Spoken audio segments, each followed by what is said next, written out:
अरे का ये भौजी, अरे काहे मुंह लटका के बैठल हो? अरे होली के दिन हो तो हंसी खुशी से होली खेले के चाहिए, तो मुंह लटका के काहे बैठल हो? का करी, मुंह लटका के ना बैठी तो हमार चोली साया चोरी हो गइल और मुझौसा चोरा के लेके चल गइल। अरे वो कमर मुझौसा हो तनी बतावा त?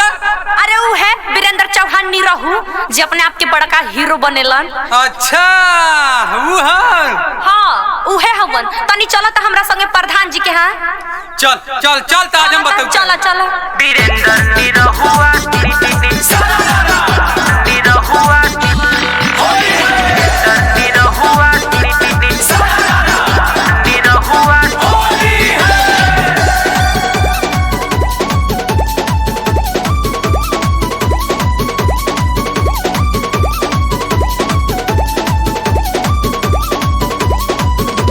होली में भौजी उदास काहे बाड़ी, मुंह लटका के निराश काहे बाड़ी, मुंह लटका के निराश काहे बाड़ी। होली में भौजी उदास काहे बाड़ी, मुंह लटका के निराश काहे बाड़ी। त कौनो जान बुझ के चंगड़ा लता खोरी किया है, कौनो जान बुझ के चंगड़ा लता खोरी किया है। रसलिया भौजी के, रसलिया भौजी के साया हुआ चोरी रे, वीरेंद्र निरहुआ चोरी किया है।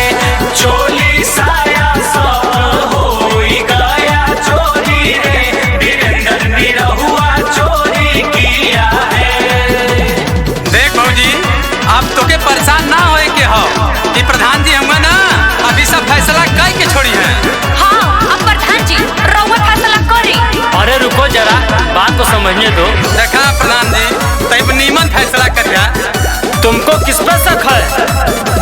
भौजी के शक भइल ओकरे पहोई, ओकरे पहोई हो, ओकरे पहोई। उनके अलावा घरे आवे न कोई, आवे न कोई हो, आवे न कोई। देखी प्रधान जी यह मुझौसा के काम हो। भौजी के शक भइल ओकरे पहोई, उनके अलावा घरे आवे न कोई। कके कांड हाल सगरे खोरी खोरी किया है, कके कांड हाल सगरे खोरी खोरी किया है। रसलिया भौजी के,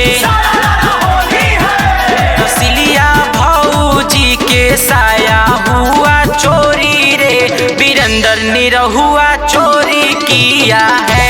चोली साया सब हो गया चोरी रे, वीरेंद्र निरहुआ चोरी किया है।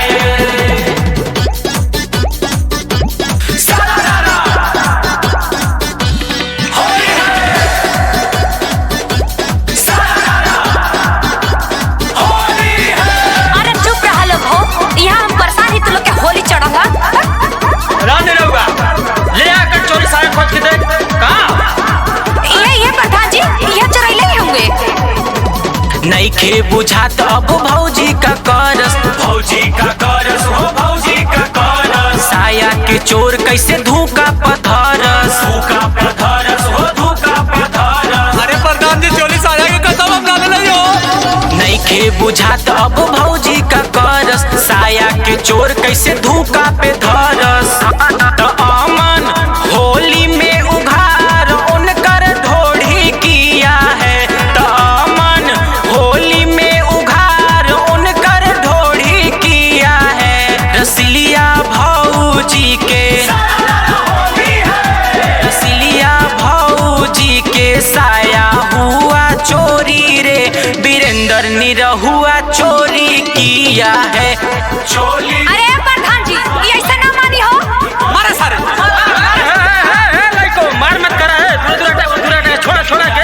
अरे प्रधान जी तू ना समझ बा, एकर साड़ी का हर साल का काम है। मारा सारे के मारा दा लड़का के मुंह खुला अगर मारने का कार्य कुल मारा मार रे। अरे बाप रे बाप, ये तो बड़ी मार मारने ले।